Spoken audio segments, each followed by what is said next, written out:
GTPL news. నేను దీపికా రాజ్. వార్తల ముందుగా హెడ్లైన్స్ చూద్దాం. సిరిసిల్లలో 81 కోట్లతో నిర్మించిన 12 కోర్టు భవనాలను వర్చువల్గా ప్రారంభించిన హైకోర్టు ప్రధాన న్యాయమూర్తి జస్టిస్ అపరీష్ కుమార్ సింగ్. కోర్టు భవనాలు అందుబాటులోకి రావడంతో సర్వత్రా హర్షం.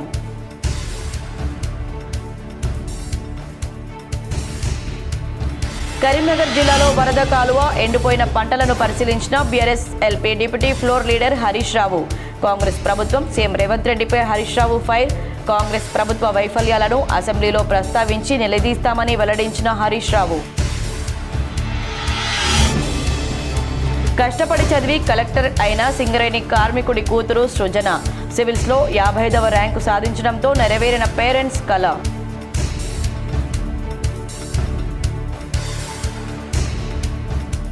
ఎంపీ అరవింద్పై Jagtial MLA doctor Sanjay fire. Congress జిల్లా అధ్యక్షుడు సభ్యత్వం ఇస్తే తీసుకోవడానికి సిద్ధంగా ఉన్నానని స్పష్టీకరణ.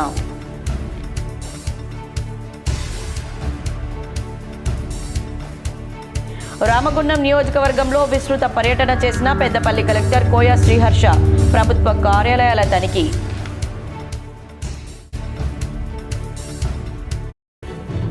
మహిళల రక్షణ అభ్యున్నతి కోసం కేవలం చట్టాలు చేస్తే సరిపోదని, వాటిని క్షేత్రస్థాయిలో సమర్థవంతంగా అమలు చేసినప్పుడే ప్రభుత్వం బాధ్యత నెరవేరుతుందని తెలంగాణ ముఖ్యమంత్రి రేవంత్ రెడ్డి స్పష్టం చేశారు. శనివారం హైదరాబాద్లోని JNTUలో నిర్వహించిన స్టాండ్ విత్ హర్ అనే కార్యక్రమంలో ఆయన ముఖ్య అతిథిగా పాల్గొన్నారు. ఈ సందర్భంగా మహిళా సాధికారతపై సీఎం రేవంత్ మాట్లాడుతూ రాష్ట్ర అభివృద్ధిలో మహిళల పాత్ర ఎంతో కీలకమని, అందుకే తమ ప్రభుత్వం మహిళల ప్రతిభను గుర్తించి వారికి తగిన ప్రాధాన్యతనిస్తుందని తెలిపారు. కాంగ్రెస్ ప్రభుత్వం అధికారంలోకి వచ్చాక మహిళలకు శక్తి మేర పదవులను కట్టబెట్టడమే కాకుండా ప్రతి సంక్షేమ పథకాన్ని మహిళల పేరు మీదే అందిస్తున్నామని ఆయన గుర్తు చేశారు. మహిళలను పారిశ్రామికవేత్తలుగా మార్చేందుకు ప్రభుత్వం తీసుకుంటున్న చర్యలను రేవంత్ రెడ్డి వివరించారు. హైటెక్ సిటీ వంటి ఖరీదైన ప్రాంతం పక్కనే మహిళా ఉత్పత్తుల విక్రయం కోసం ఇందిరా మహిళా స్టాల్స్కు స్థలం కేటాయించినట్లు వెల్లడించారు. అదేవిధంగా గ్రామీణ మహిళల ప్రతిభను ప్రపంచానికి పరిచయం చేస్తూ వారి ఉత్పత్తులను ఈ-కామర్స్ దిగ్గజం అమెజాన్ ద్వారా విక్రయించేలా ఒప్పందం చేసుకున్నట్లు తెలిపారు. కేవలం ఉచిత ప్రయాణమే కాకుండా మహిళా సంఘాల ద్వారా ఆర్టీసీలో 1000 బస్సులను నడిపిస్తూ వారిని వ్యాపార భాగస్వాములుగా మార్చామన్నారు. తెలంగాణను దేశంలోనే అగ్రస్థానంలో నిలపడంలో మహిళల కృషి ఎంతో ఉందని సీఎం కొనియాడారు. మహిళల భద్రతకు తమ ప్రభుత్వం అత్యంత ప్రాధాన్యతనిస్తుందని, వారికి అన్ని వేళలా అండగా ఉంటామని ఈ సందర్భంగా సీఎం రేవంత్ రెడ్డి హామీ ఇచ్చారు. మహిళలకు అత్యంత బాధ్యతాయుతమైన పదవులను కట్టబెట్టి సమర్థవంతంగా వాళ్ళు ఆ బాధ్యతలను నిర్వహించారు. శక్తిని మనం మహిళతో పోలుస్తాం, అభివృద్ధిని, కుటుంబం యొక్క గౌరవాన్ని నిలబెట్టడానికి మహిళతోనే పోలుస్తాం. కానీ అలాంటి మహిళకు రక్షణ కల్పించలేకపోతున్నామో, అభద్రతా భావంలో మహిళలు ప్రతిరోజు ఇంటి నుంచి బయలుదేరుతున్నారు అని అంటే అది ఏ యొక్క రాష్ట్ర ప్రభుత్వానికి గౌరవం కాదు.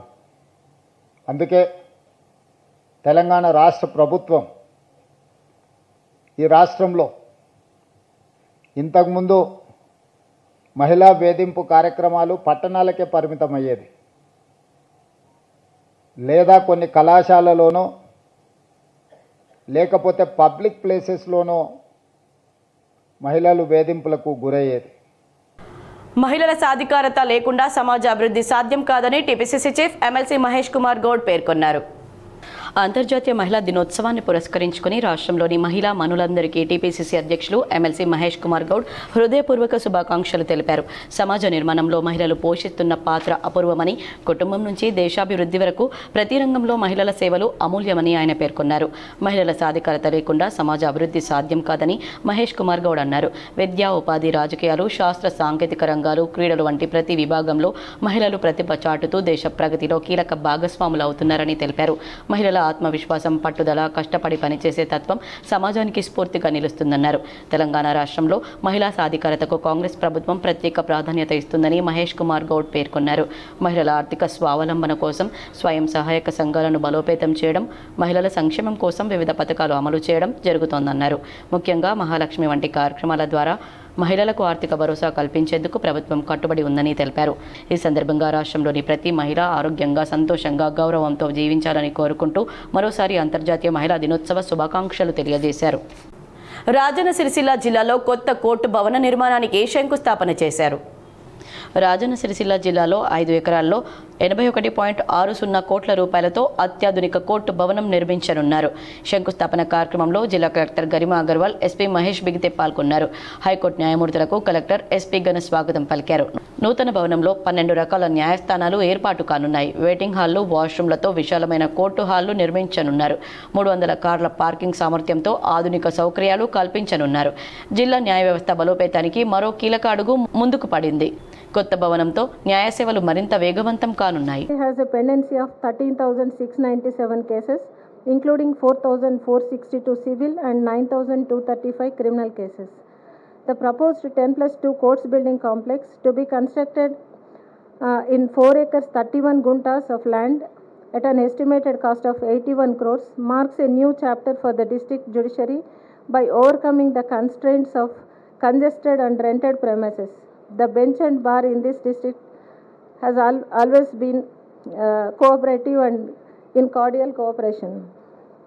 My lords, I acknowledge with gratitude the valuable efforts of Honorable Sri Justice Shyam Koshi Garu, Honorable Sri Justice K. Lakshman Garu, Honorable Sri Justice B. Vijay Sen Reddy Garu, and Honorable Sri Justice Narsingh Rao Nandukonda Garu for infrastructure needs of courts, their guidance and support. Our administrative judge, Honorable Sri Justice N. Tukaramji Garu, has consistently extended encouragement, prompt approvals and clear guidance which have been instrumental in organizing. కరీంనగర్లో ప్రజాపాలన ప్రగతి ప్రణాళిక కార్యక్రమంలో mayor Srinivas పాల్గొన్నారు. ప్రజల సమస్యలను అడిగి mayor తెలుసుకున్నారు.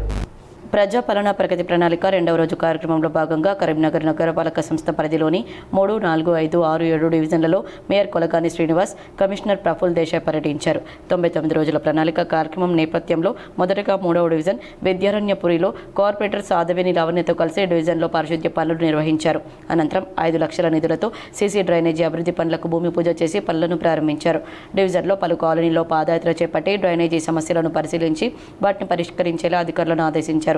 అనంతరం 4వ డివిజన్ దుర్షేడ్ ప్రాంతంలో కార్పొరేటర్ భూపతి రవీందర్తో కలిసి పారిశుద్ధ్య పనులను చేపట్టి 5 లక్షల నిధులతో డ్రైనేజీ అభివృద్ధి పనులకు భూమి పూజ చేశారు. స్థానిక దుర్షేడ్ ప్రభుత్వ పాఠశాలలో వసతి సౌకర్యాల ఏర్పాటుకు 10 లక్షల రూపాయల నిధులు కేటాయించారు. మరోవైపు 5 డివిజన్లో కార్పొరేటర్ గాది రూపతో కలిసి 5 లక్షల నిధులతో పలు అభివృద్ధి పనులకు భూమి పూజ చేశారు. అనంతరం 6వ డివిజన్ గుంటూరుపల్లిలో మరో 5 లక్షల నిధులతో డ్రైనేజీ అభివృద్ధి పనులకు భూమి పూజ చేసి డివిజన్ పారిశుద్ధ్య పనులను ప్రారంభించారు. అనంతరం 7వ డివిజన్ సదాశివపల్లిలో మానకొండూరు ఎమ్మెల్యే కవంపల్లి సత్యనారాయణ, కార్పొరేటర్ ఆకుల నందిని ఉదయ్తో కలిసి 9 లక్షల నిధులతో సీసీ రోడ్డు, డ్రైనేజీ అభివృద్ధి పనులకు భూమి పూజ చేశారు. అనంతరం డివిజన్లో పలు ప్రజా సమస్యలను తనిఖీ చేసి పరిశీలించారు. డివిజన్లో పారిశుద్ధ్య పనులను చేపట్టారు. MLA Kavvampalli Satyanarayana, mayor Kolagani Srinivas, commissioner Praful Desai నగరపాలక సంస్థ పారిశుద్ధ్య కార్మికులను శాలువలతో సత్కరించారు. నగరంలో పారిశుద్ధ్య పనులు మెరుగ్గా చేయాలని వారికి సూచించారు. డివిజన్లలోని డ్రైనేజీలను శుభ్రం చేయడంతో పాటు పరిసర ప్రాంతాలు, ఖాళీ స్థలాలను శుభ్రం చేశారు. డివిజన్లలో ప్రజలు దృష్టికి తెచ్చిన డ్రైనేజీ సమస్యలను, మంచినీటి సరఫరా, వీధి దీపాల సమస్యలను పరిష్కరిస్తామని మేయర్ హామీ ఇచ్చారు. స్పెషల్ డ్రైవ్ నడుస్తుంది. ఇలా వచ్చేసి మనం నగరపాలక సంస్థలో ప్రధానంగా శానిటేషన్లో, పారిశుద్ధ్యంలో మనం మెరుగుపరుచుకోవాల్సిన అవసరం ఉంది. కాబట్టి మనం ఒక్కొక్క డివిజన్కు ఒక 50 మంది ఎక్స్ట్రా సిబ్బందిని, లేబర్ని తీసుకొని మనకి ఏది కానీ క్లీనింగ్ ఉండేటట్టు డివిజన్లో ఫస్ట్ ఆఫ్ ఆల్ శానిటేషన్కు ప్రిపరేషన్ ఇవ్వడం జరుగుతుంది. దాని తర్వాత మనకు ఈ వాటర్ లీకేజ్లు కానీ, వాటర్ సమస్య ఇప్పుడు రానున్నది వేసవికాలం కాబట్టి వాటర్ సమస్య మీద దృష్టి సారించి ఆ లీకేజ్ల దాని గురించి ఆ వర్క్ చేపించడం జరుగుతుంది. ఇంకొకటి మనకు లైట్లు ఇబ్బంది ఉన్నాయి కాబట్టి లైట్లు మనకు ఒక ఈ 1 వీక్ లోపల లైట్లు అనేది ఎక్కడ కొత్త లైట్లు ఉన్నా కానీ, రిప్లేస్మెంట్ లైట్లు ఉన్నా కానీ లైటింగ్ ఏర్పాటు చేయడం జరుగుతుంది. ఇది మన ఈ కార్యక్రమంలో భాగంగా తీసుకోవడం జరుగుతుంది. అలాగే ఈరోజు మన విద్యారణ్యపూర్లో 3వ డివిజన్లో మొదటి కార్యక్రమం, అభివృద్ధి కార్యక్రమం ఇక్కడనే ప్రారంభించడం జరిగింది. గతంలో మా కాలనీ వాసులందరికీ చెప్పడం జరిగింది, నేను తప్పకుండా మీ సమస్యను తీర్చుతా, ఫస్ట్ వర్క్ మీదే కొబ్బరికాయ కొడతా అని మన గౌరవ కార్పొరేటర్ గారు వారు ఇక్కడనే చేద్దామని అంటుతోనే ఇక్కడనే చేద్దామని మనం ఫస్ట్ కార్యక్రమం ఇక్కడ ఒక 5 లక్షలతోని మనం 5 లక్షలతోని సీసీ డ్రైనేజీకి ఇక్కడ ప్రారంభోత్సవం చేసుకోవడం జరిగింది. దీన్ని త్వరలోనే పూర్తి చేస్తాము. అలాగే మిగతాది మనకు ఒకటో డివిజన్ కానీ అన్నట్టు రెండో డివిజన్ మూడో డివిజన్ కానీ మన అభివృద్ధిలో ముందుండి మనకు దశల వారీగా పనులు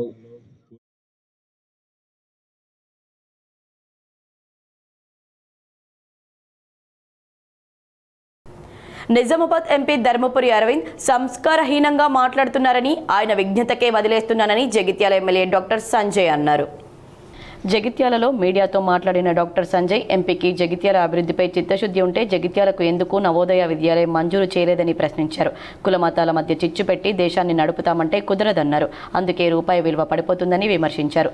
జగిత్యాలలో ఎవరిపై దాడి జరిగినా అందుకు నేనే కారణం ఎలా అవుతానని ప్రశ్నించారు. అన్ని పార్టీల వారు నన్ను ఎదుర్కొనలేక నాపై నిందలు వేస్తున్నారని ఆరోపించారు. కాంగ్రెస్ పార్టీ జిల్లా అధ్యక్షుడు ఎప్పుడూ పార్టీ సభ్యత్వం ఇస్తే అప్పుడు తీసుకోవడానికి సిద్ధంగా ఉన్నానని తెలిపారు. ఏది పడితే అది మాట్లాడచ్చు, దానికైనా ట్యాక్స్ ఉందా ఏమైనా ఉందా, మన ఇష్టం, నోరు వచ్చింది కదా మాట్లాడచ్చు. చాలాసార్లు చాలా మాట్లాడినారు, మాట్లాడిన ప్రతిదానికి జవాబు ఇవ్వాలంటే నేను ఇవ్వచ్చు. నా పక్కన కూడా మా మహిళా సోదరిమణులు ఉన్నారు, యువత ఉన్నది, వారన్నట్టు వారు సామాజిక వర్గాల వారు ఉన్నారు. కులాలు మతాల పేరు మీద ఈ దేశాన్ని నడుపుతామంటే నడవది. కులాల మతాల పేరు మీదనే నడిపే ఆలోచన. అందుకే ఇవాళ రూపాయి విలువ ఎక్కడ పడిపోయిందో ఆలోచన చేయండి. మీరందరూ నా కింద 7 పనిచేస్తారు, కింద కాదు, మీరు పార్లమెంట్ సభ్యులు, మేము శాసనసభ్యులం, మీతో కలిసి పనిచేస్తాం. నా కింద అన్నారు, ఓకే, మీరు పెద్ద, మీరు ఏదైనా మాట్లాడతారు, మీరు ఆవేశపరిలో లేకపోతే మీరు ఏదన్నా నడుతుంది అనుకుంటారో అది వారి ఇష్టం, వారి విజ్ఞతకు వదిలేస్తున్నా. వారు కించపరిచే విధంగా మాట్లాడిన విజ్ఞతకు వదిలేస్తాం, ఏకవచనంతో మాట్లాడిన విజ్ఞత వదిలేస్తాం. మీ ముఖ్యమంత్రికి చదువు రాదు, నాకు చదువు బాగుతుందని మాట్లాడారు, వారి విజ్ఞత వదిలేస్తాం. అంతేగాని నా ముఖ్యమంత్రి అన్నాడని ఈ ప్రధానమంత్రికి చదువు వస్తుందా, ఛాయా అమ్ముకున్నాడని నేను అన్నా. ప్రధానమంత్రి అదేవిధంగా రోడ్ల మంత్రిని కలిసాం. నేను మరి గౌరవ ఎంపీ గారికి రాతపూర్వకంగా వినియోగించుకున్నాను. అనంతరం కాడ బ్రిడ్జు, జాతీయ రహదారి ఇబ్బంది అవుతుంది, బ్రిడ్జ్ మంజూరు చేయమని అడిగిన. గౌరవ ఎంపీ గారు కూడా లెటర్ పెట్టారు, అధికారులు తిరస్కరించారు. బైపాస్ రోడ్ అవుతుంది అయినాక, అది బైపాస్ రోడ్ ఎన్నడు కావాలి మనకు తెలియదా? జాతీయ రహదారి కరీంనగర్దే దిక్కు దివడం లేదు. సివిల్స్ ఫలితాల్లో పెద్దపల్లి జిల్లాకు చెందిన సింగరేణి కార్మికుడు గుడెల్లి రాజేశం రాణి దంపతుల కూతురు సృజన జాతీయ స్థాయిలో 55వ ర్యాంకు సాధించి తెలంగాణలో నెంబర్ 1గా నిలిచారు.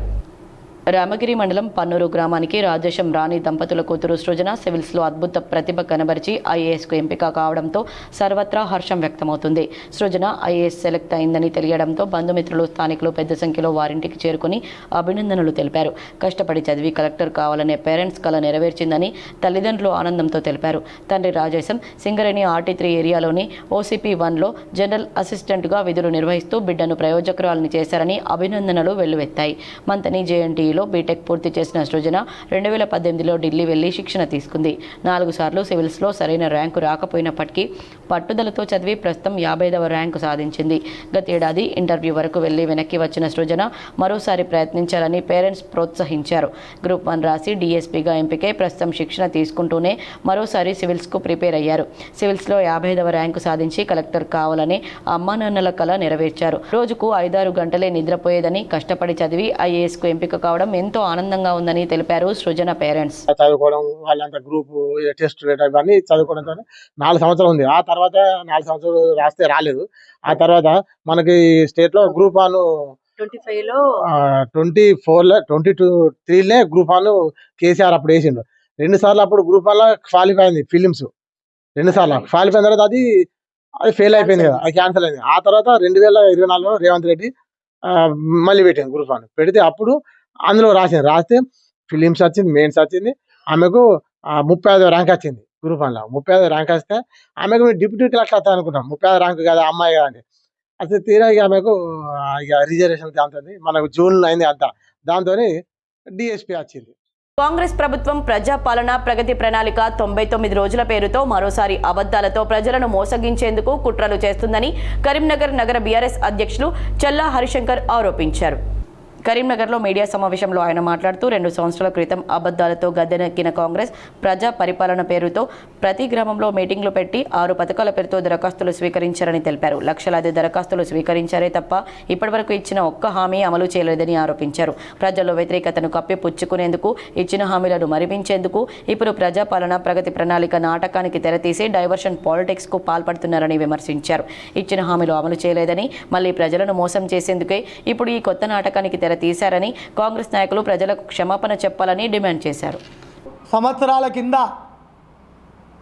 ఈ కాంగ్రెస్ ప్రభుత్వం అబద్ధాలు ఆడి రైతులను, మహిళలను, యువకులను, పెద్దలందరినీ ఆశ చూపించి ప్రభుత్వంలోకి వచ్చినాక ఒకటే నెలకు 7వ తారీఖు 12వ నెల 2023 నాడు ముఖ్యమంత్రిగా ప్రమాణ స్వీకారం చేసిన రేవంత్ రెడ్డి ఒక్క నెలకు తిరగకముందే 6/1/2024 నాడు ప్రజాపాలన పేరుతో ప్రతి గ్రామంలో, ప్రతి డివిజన్లో, ప్రతి వార్డులలో మీటింగులు పెట్టారు. ఆ మీటింగులు పెట్టి ఇల్లు లేని వాళ్ళకి ఇల్లు ఇస్తామని అప్లికేషన్లు, పింఛన్ లేని వాళ్ళకి పింఛన్ ఇస్తామని అప్లికేషను, పింఛన్ ఉన్న 2000 ఉన్న వాళ్ళకు 4000 ఇస్తామని అప్లికేషను, మహిళలకు 2500 ఇస్తామని అప్లికేషను, కరెంటు 200 యూనిట్ల వరకు ఫ్రీగా ఇస్తామని అప్లికేషను, వేలాది అప్లికేషన్లు స్వీకరించారు. ఎప్పుడు? 6/1/2024 నాడు. స్వీకరించి ఇయ్యలటి వరకు దిక్కు లేదు. ఇండ్లు ఇయ్యలేదు, 2000 4000 చేయలేదు, 4000 పెన్షన్ 6000 చేయలేదు, ఒక్క వ్యక్తికి ఇల్లు కట్టియలేదు, మహిళలకు ఇస్తా అన్న 2500 రూపాయలు ఇవ్వలేదు, రైతులకు ఒప్పుకున్న రైతు భరోసా లేదు, సంవత్సరానికి 2 లక్షల ఉద్యోగాలు ఇస్తా అని ఉద్యోగాలు లేవు. అన్నీ మోసం చేసిండు 2 ఏళ్ళే. ఇక ప్రజలు తిరగబడతారు. ప్రజలు కాంగ్రెస్ నాయకుల మీద దాడులు చేస్తారని భావించి ఎటువంటి స్టఫే లేని మళ్ళా ప్రజాపాలన ప్రగతి ప్రణాళిక 99 రోజులు పెట్టారు. ఏంటి దీని ఉద్దేశం? ఏదన్నా కార్యక్రమం చేసే ముందు దానికి ఒక గైడ్ లైను తయారు చేసుకోవాలి. ఈ ప్రజాపాలన, ఈ ప్రగతి ప్రణాళిక 99 రోజులు ప్రజలను వాళ్ళు ఇచ్చిన హామీలను, వాళ్ళు ఇచ్చిన 6 గ్యారెంటీలను మరిపించడానికి మాత్రమే ఇది మళ్ళీ తెర మీదకి తెచ్చిండు. ఇది డైవర్షన్ పాలిటిక్స్ మళ్ళీ స్టార్ట్ చేసిండు రేవంత్ రెడ్డి. కరీంనగర్ జిల్లాలో ఉన్న కాంగ్రెస్ నాయకులు కరీంనగర్ జిల్లా ప్రజలకు క్షమాపణ చెప్పాలి. ఎందుకు క్షమాపణ? 2 ఏళ్ల కింద అబద్ధాలు ఆడిన మాట వాస్తవమే. మేము ఒక్కటి కూడా 2 ఏళ్ళలో తీర్చలేదు. మళ్ళా మా ముఖ్యమంత్రి ప్రజలను ఎక్కడైతే ఊర్లలోకి వస్తే మళ్ళా తింపి పంపుతారో అది కాకుండా మళ్ళీ మీ ముందుకి ప్రజాపాలన ప్రగతి ప్రణాళిక పేరు మీద వస్తున్నాము అని కాంగ్రెస్ నాయకులు భయపడుతుర్రు. అందుకే ఈ కరీంనగర్ నగర ప్రజలకు, జిల్లా ప్రజలకు క్షమాపణ చెప్పాలని అంటున్నా. ఏ ముఖం పెట్టుకొని వస్తుర్రు? ఈ కరీంనగర్ నగర ప్రజలకు, జిల్లా ప్రజలకు బీఆర్ఎస్ పక్షాన ఒకటి కోరుతున్నాం. ఏదైతే 6/1/2024 నుంచి వారం రోజులు ప్రజాప్రతినిధులు, అధికారులు వచ్చి అప్లికేషన్ తీసుకొని ఒక్క అప్లికేషన్ కూడా పరిష్కరించలేదో, మరి ఇలా ప్రజాపాలన పేరు మీద, ప్రగతి ప్రణాళిక పేరు మీద మీ ముందుకు వస్తే అధికారులను, కాంగ్రెస్ ప్రజాప్రతినిధులను నిలదీయండి. మీరు 2 సంవత్సరాల కింద చెప్పిన హామీలు, మా అప్లికేషను చెత్తపుట్టలేసిర్రు, మళ్ళా చేంజ్ చేస్తారా అని నిలదీయండి. మంత్రులను కానీ, ఎమ్మెల్యేలను కానీ, కాంగ్రెస్ ప్రజాప్రతినిధులు ఎవరు వచ్చినా, అధికారులు ఎవరు వచ్చినా నిలదీయండి. నిలదీయకపోతే మర్చిపోతున్నారు. మళ్ళా 2 సంవత్సరాలు అయింది. పెద్దపల్లి జిల్లా కలెక్టర్ కోయా శ్రీహర్ష రామగుండం నియోజకవర్గంలో సుడిగాలి పర్యటన చేసి ప్రభుత్వ కార్యాలయాలను తనిఖీ చేశారు. రామగుండం మున్సిపల్ కార్పొరేషన్ పరిధిలోని డ్రైనేజీ కాలువలో పొడికతీత పనులను కలెక్టర్ ప్రారంభించారు. అంతర్గం మండలం కుందనపల్లిలోని కేజీబీవీ కస్తూర్బా గాంధీ విద్యాలయం బాలికల పాఠశాలను ఆకస్మికంగా తనిఖీ చేశారు. వసతులపై ఆరా తీశారు. నగరంలో చేపట్టిన కాలువ పొడికతీత పనులు వేగవంతంగా పూర్తి చేయాలని సంబంధిత అధికారులను స్థానిక ప్రజా ప్రతినిధులను ఆదేశించారు. గోదావరిఖని పట్టణంలోని 49వ డివిజన్ మార్కండేయ కాలనీలో జరుగుతున్న కాల్వ పొడికతీత పనులు, ఎన్టీపీసీలోని జెడ్పీహెచ్ఎస్ పాఠశాల, రామగుండంలోని లింగాపూర్ సమీపంలోని రోడ్డు విస్తరణ పనులు, పైప్లైన్ పనులు, రామగుండంలోని మండల పశు వైద్యశాల, రామగుండంలోని సబ్ రిజిస్ట్రార్ కార్యాలయం, అంతర్గం మండలంలోని కుందనపల్లి కేజీబీవీలను కలెక్టర్ ఆకస్మికంగా తనిఖీ చేశారు.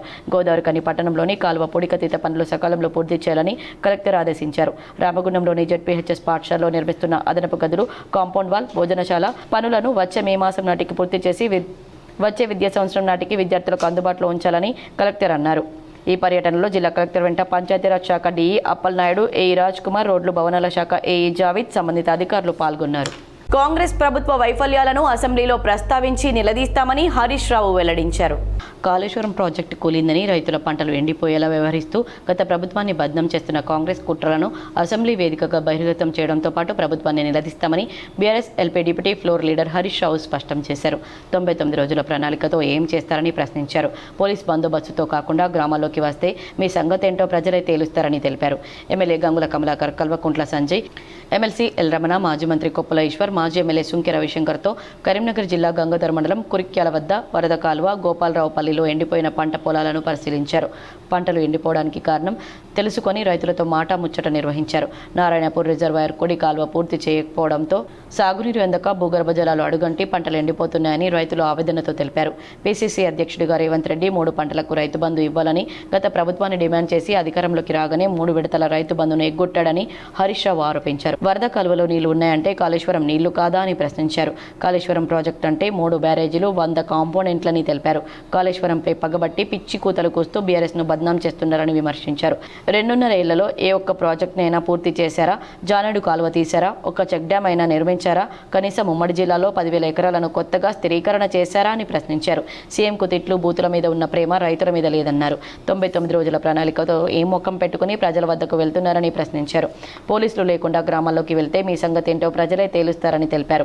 జేసీబీతో 10 గంటలు పనిచేస్తే వందలాది ఎకరాల పంటలు ఎండిపోకుండా కాపాడవచ్చని ప్రభుత్వం ఆ పని ఎందుకు చేయడం లేదన్నారు. ఈ విషయాలన్నింటినీ అసెంబ్లీ వేదికగా ప్రస్తావించి ప్రభుత్వాన్ని నిలదీస్తామని స్పష్టం చేశారు. కరీంనగర్ జిల్లా మొగలిపాలెంలో 2 రోజుల క్రితం పోలీసులపై దురుసుగా ప్రవర్తించిన చిన్నబోయిన రమేష్ను పోలీసులు అరెస్ట్ చేశారు. కరీంనగర్ జిల్లా తిమ్మాపూర్ మండలం మొగలిపాలెం గ్రామంలో పోలీసులపై దురుసుగా ప్రవర్తించిన ఏఎస్ఐపై చేయి చేసుకున్న కాంగ్రెస్ నాయకులు చిన్నపోయిన రమేష్ను పోలీసులు అరెస్ట్ చేశారు. మొగలిపాలెం గ్రామంలో జరిగిన శ్రీ లక్ష్మీ చెన్నకేశవ స్వామి బ్రహ్మోత్సవాల్లో భాగంగా బందోబస్తు నిర్వహించిన పోలీసులపై కాంగ్రెస్ నాయకుడు చిన్నబోయిన రమేష్ మద్యం మత్తులో దురుసుగా ప్రవర్తించాడు. ఆలయ కమిటీ సభ్యులను అక్కడ ఉన్న పోలీసులపై దురుసుగా ప్రవర్తించి తిట్టడంతో ఇదేంటని అడిగిన ఎస్ఐ నరేందర్ రెడ్డిపై చేయి చేసుకున్నాడు. పోలీసులు రమేష్పై కేసు నమోదు చేసి విచారణ అనంతరం ఈ రోజు అరెస్ట్ చేసి కటకటాల వెనక్కి పంపించారు. రామగుండం మహిళా హత్య కేసును పోలీసులు ఛేదించారు. కన్న కొడుకే హంతకునిగా మారినట్లు పోలీసులు నిర్ధారించి అరెస్ట్ చేశారు. రామడుగు మండల కేంద్రానికి చెందిన ఈరెల్లి గౌరమ్మ హత్య కేసును పోలీసులు ఛేదించారు. కన్న కొడుకే హత్యకు పాల్పడినట్లు నిర్ధారించి అతన్ని అరెస్ట్ చేశారు. కరీంనగర్ రూరల్ ఏసీపీ విజయ్ కుమార్ సమక్షంలో అరెస్ట్ అయిన మృతురాలి చిన్న కొడుకు అనిల్ను చూపించే వివరాలు వెల్లడించారు. గౌరమ్మకు 2 కొడుకులు ఉండగా పెద్ద కొడుకు మహేష్కు సింగపూర్ ఉండగా చిన్న కొడుకు అనిల్ స్వగ్రామంలో ఉంటూ జులాయిగా తిరిగేవాడు. అన్న పంపించిన 5 లక్షలతో పాటు తల్లిదండ్రులు వ్యవసాయం చేయగా వచ్చిన మరో 5 లక్షల రూపాయలను మొత్తం 10 లక్షలు చిన్న కొడుకు అనిల్ వాడుకున్నాడు. ఇటీవల పెళ్లి చేసుకోవడానికి పెద్ద కొడుకు సింగపూర్ నుంచి వచ్చి స్వగ్రామానికి చేరగా పెళ్లి కోసం డబ్బులు కావాలని అనిల్ను అడగగా అక్కడ ఉన్నాయి ఇక్కడ ఉన్నాయి అని చెప్పి దాటవేసే ప్రయత్నం చేశాడు. పెళ్లి ముహూర్తం దగ్గర పడుతుండడంతో డబ్బులు తేలేని ఇవ్వాలని అనిల్ ఎలాగైనా అన్న పెళ్లిని ఆపాలని ప్లాన్ చేసి వింతగా ప్రవర్తించాడు. తండ్రితో పాటు అన్న ఈ నెల 5న ఓ ఫంక్షన్కు వెళ్ళగా అదే అదునుగా భావించి అనిల్ మధ్యాహ్నం నిద్రలో ఉన్న తల్లి గొంతు కత్తితో కోసి పరారయ్యాడు. పథకం ప్రకారం సీసీ కెమెరాను సైతం ఆఫ్ చేయడంతో పోలీసులు విచారణ జరపగా డబ్బుల విషయంలో ఇంట్లో గొడవ చేసిన విషయాన్ని పోలీసులకు తెలిపారు. పోలీసుల విచారణలో చిన్న కొడుకు అతని తల్లిని చంపింది తానేనని ఒప్పుకోవడంతో అతన్ని అరెస్ట్ చేసి కటకటాల వెనక్కి పంపించారు. జులాయిగా తిరుగుతూ మద్యానికి బానిసై డబ్బుల కోసమే తల్లిని హత్య చేసినట్లు ఏసీపీ విజయ్ కుమార్ తెలిపారు. 24 గంటల్లో కేసును ఛేదించిన పోలీసులను ఏసీపీ అభినందించారు. ఒక 5 లక్షల రూపాయలు పంపిస్తారు. అదేవిధంగా వీళ్ళు వడ్లు అమ్ముకున్న పైసలు 4 లక్షల రూపాయలు ఉంటాయి. అదేవిధంగా రైతు బంధు సంబంధించిన 1 లక్ష రూపాయల దాకా ఉంటాయి. మొత్తం 10 లక్షల రూపాయలు వాళ్ళ తండ్రి అయిన కొమరయ్య బ్యాంకులో ఉంటాయి. సో అట్టి పైసలు ఇతను ఈ అనిల్ కుమార్ అనే వ్యక్తి తన అవసరాల నిమిత్తం వాడుకుంటాడు. అదేవిధంగా గోల్డ్కు సంబంధించిన ఒక 12 గ్రాముల గోల్డ్ కూడా తన స్వతహానికి వాడుకుంటాడు. వాడుకున్న తర్వాత ఇప్పుడు పెళ్లి గురించి అటు డబ్బులు అవసరం ఉన్నాయని చెప్పి ఇంట్లో తీవ్రంగా ఇతన్ని ఇబ్బంది పెట్టుడు, లేకపోతే డబ్బులు తీసుకురమ్మని చెప్పుడు చేస్తున్నాడు. ఇతను అక్కడ ఉన్నాయి ఇక్కడ ఉన్నాయని అబద్ధాలు ఆడుతున్నాడు. అబద్ధాలు ఆడుతుంటే ఎట్లా ఏం చేయాలని ఇప్పుడు ఈ పైసలు ఇవ్వబడుతుంది, ప్లస్ అదేవిధంగా గోల్డ్ ఎక్కడి నుంచి తీసుకురావాలనే ఉద్దేశంతో ఏదో ఎట్లా చేసినా ఈ పెళ్లిని ఆపితే డబ్బులు ఇవ్వబడతాయి అనే ఉద్దేశంతో ఏం చేస్తే పెళ్లిని ఆపగలుగుతామని ఆలోచించి ఇతను కొంచెం వింతగా ప్రవర్తన చేసుకుంటూ ఆ రోజు 5వ తారీఖు మధ్యాహ్నము ఇదే రామడుగు గ్రామంలో మండల హెడ్ క్వార్టర్లో వాళ్ళ బంధువుల ఇంటికి ఫంక్షన్ ఉంటే వాళ్ళ అన్న వాళ్ళ ఫాదరు. తెలంగాణ రాష్ట్ర ప్రజలకు బిగ్ అలర్ట్. నేటి నుంచి 3 రోజుల పాటు తెలంగాణ రాష్ట్రంలో విపరీతమైన ఎండలు ఉంటాయని హైదరాబాద్ వాతావరణ శాఖ హెచ్చరికలు జారీ చేసింది. రాష్ట్రంలో ఎండల నేపథ్యంలో తెలంగాణ ప్రజలు చాలా అప్రమత్తంగా ఉండాలని వైద్య ఆరోగ్య శాఖ కీలక సూచనలు కూడా చేసింది. ఈ 3 రోజుల పాటు బయటకు రాకూడదని పేర్కొంది. మధ్యాహ్నం 12 గంటల నుంచి 3 గంటల వరకు అత్యవసరమైతే తప్ప బయటకు రావద్దని public health director doctor Ravinder Naik సూచనలు చేశారు. దాహం వేయకపోయినా కూడా తరచూ నీళ్లు తాగాలని స్పష్టం చేశారు. మజ్జిగ నిమ్మరసం తీసుకుంటూ డీహైడ్రేట్ బారిన పడకుండా జాగ్రత్తలు పడాలని వెల్లడించారు. ఈ 3 రోజుల పాటు ప్రజలు అలర్ట్గా ఉండి ఆరోగ్యాన్ని కాపాడుకోవాలని తెలిపారు. ఇదిలా ఉండగా తెలంగాణ రాష్ట్రంలో మధ్యాహ్న సమయం రాగానే ఎండలు దంచి కొడుతున్నాయి. ఈ ఏడాది తొలిసారిగా ములుగు జిల్లా మంగపేటలో అత్యధికంగా 39 డిగ్రీల సెల్సియస్ ఉష్ణోగ్రతలు నమోదయ్యాయి. అటు ఆదిలాబాద్ అర్బన్, ధర్మపురి, ఖమ్మం లాంటి ప్రాంతాల్లో 38.9 డిగ్రీలు నమోదు కావడం గమనార్హం. ఇదే సమయంలో తెలంగాణ రాష్ట్రంలోని మరో 15 జిల్లాల్లో 38 డిగ్రీలకు పైగా ఉష్ణోగ్రతలు నమోదయ్యాయి. వచ్చే 3 రోజుల్లో ఈ ఉష్ణోగ్రతలు 40 డిగ్రీలు క్రాస్ అయ్యే ప్రమాదం ఉన్నట్లు చెబుతున్నారు. ఇప్పుడు కొన్ని సంక్షిప్త వార్తలు. కరీంనగర్ జిల్లాకు చెందిన రాష్ట్ర కాంగ్రెస్ పార్టీ నాయకులు కల్వకుంట్ల రమ్యారావు ఈరోజు రాజ్యసభ సభ్యులుగా ఎంపికైన వేం నరేందర్ రెడ్డిని మర్యాదపూర్వకంగా కలిసి శుభాకాంక్షలు తెలిపారు. వార్తలు ముగించే ముందు హెడ్లైన్స్ మరోసారి. సిరిసిల్లలో 81 కోట్లతో నిర్మించిన 12 కోర్టు భవనాలను వర్చువల్గా ప్రారంభించిన హైకోర్టు ప్రధాన న్యాయమూర్తి జస్టిస్ అపరీష్ కుమార్ సింగ్. కోర్టు భవనాలు అందుబాటులోకి రావడంతో సర్వత్రా హర్షం.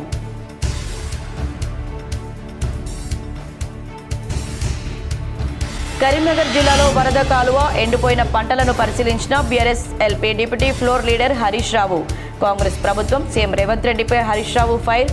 కాంగ్రెస్ ప్రభుత్వ వైఫల్యాలను అసెంబ్లీలో ప్రస్తావించి నిలదీస్తామని వెల్లడించిన హరీష్ రావు. కష్టపడి చదివి కలెక్టర్ అయిన సింగరేణి కార్మికుడి కూతురు సృజన సివిల్స్లో 55వ ర్యాంకు సాధించడంతో నెరవేరిన పేరెంట్స్ కల.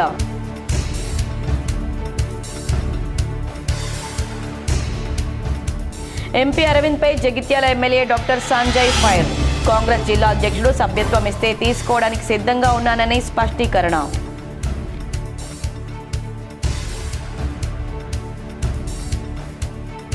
రామగుండం నియోజకవర్గంలో విస్తృత పర్యటన చేసిన పెద్దపల్లి కలెక్టర్ కోయ శ్రీహర్ష. ప్రభుత్వ కార్యాలయాల తనిఖీ.